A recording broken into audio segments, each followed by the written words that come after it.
Assalamualaikum warahmatullahi wabarakatuh. Teman-teman, sahabat-sahabat semua, selamat datang di channel saya. Masih bersama saya Lut Hendrita. Kali ini masih berkaitan dengan seri bagaimana caranya mengobati penyakit asam lambung atau GERD.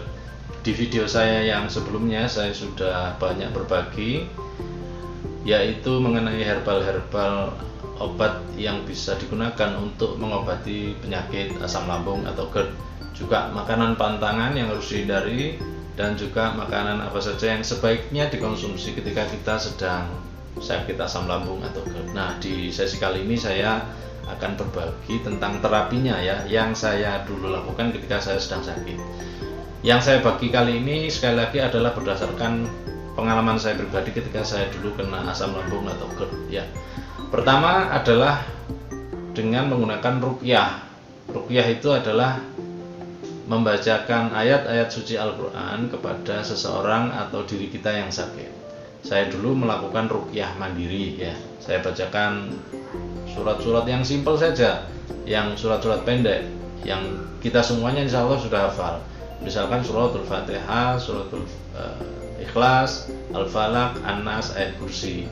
Saya baca 3 kali atau 5 kali ya, masing-masing surat. Kemudian saya tempelkan tangan saya di perut, kemudian saya tarik ke atas untuk mengeluarkan gas di lambung sini atau di perut sini. Nah, yang terjadi pada waktu itu saya bersendawa dan juga muntah. Itu artinya saya bereaksi, bacaan yang saya bacakan itu bereaksi kepada sakit asam lambung saya.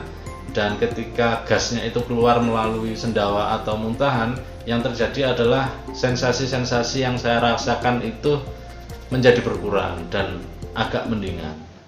Jadi ruqyah itu sangat bagus ya untuk membantu kesembuhan teman-teman ya, atau untuk mengurangi gejala-gejala atau sensasi-sensasi yang teman-teman rasakan. Kebetulan waktu dulu saya pribadi itu di daerah perut dan juga ulu hati itu panas sekali ketika gasnya itu naik. Nah, saya menguranginya itu dengan cara ruqyah mandiri ya. Ini bisa menjadi salah satu masukan bagi teman-teman. Nah, yang kedua adalah dengan menggunakan akupuntur. Akupuntur itu adalah pengobatan tradisional dari Cina dengan cara tusuk jarum ke tubuh kita atau ke kulit luar kita di titik-titik meridian yang ada hubungannya dengan sakit atau organ kita yang sedang mengalami gangguan.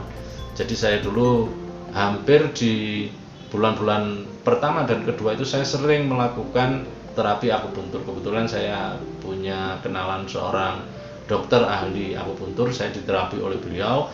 Kemudian saya juga akhirnya belajar sedikit banyak tentang akupuntur, dan saya sendiri ketika terasa gejala-gejala itu saya ambil jarum, saya tusuk perut saya sendiri. Ini cukup efektif juga untuk mengurangi sensasi-sensasi ketika kita mengalami gejala-gejala yang tidak mengenakan akibat asam lambung itu.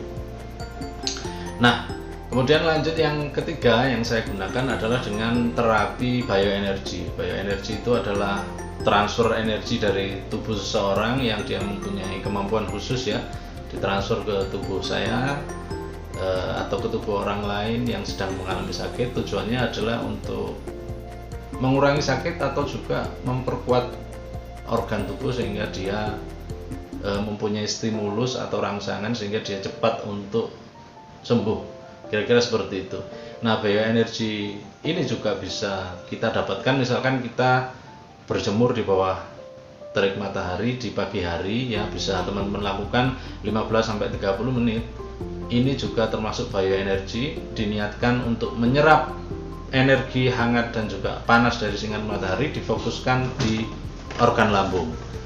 Ini juga sangat bagus ya. Atau teman-teman di rumah punya botol dari beling, kemudian diisi air panas, kemudian ditempel di area perut atau di ulu hati yang dirasakan ada sensasi-sensasi misalkan panas atau sebah dan lain sebagainya. Jadi seperti itu terapi-terapi yang saya dulu lakukan ketika saya sedang mengalami sakit. Nah, perlu diketahui bahwa asam lambung atau GERD ini biasanya sakit yang lama ya, sakit yang lama. Saya sendiri itu hampir 1 tahun setengah mengalami sakit ini. Jadi wajar kalau ada orang yang kena lambung itu dia tahunan, itu wajar karena biasanya memang seperti itu. Saya sendiri itu mencari-cari ya, saya coba-coba dan akhirnya alhamdulillah ketemu, berjodoh dengan apa yang saya share di video-video saya yang sebelumnya. Nah, teman-teman sekalian, terakhir saya mendoakan teman-teman semua yang saat ini masih berjuang dan masih sakit, mudah-mudahan segera diberikan kesembuhan oleh Allah Subhanahu wa taala. Terima kasih, mohon maaf, mudah-mudahan video ini bermanfaat. Assalamualaikum warahmatullahi wabarakatuh.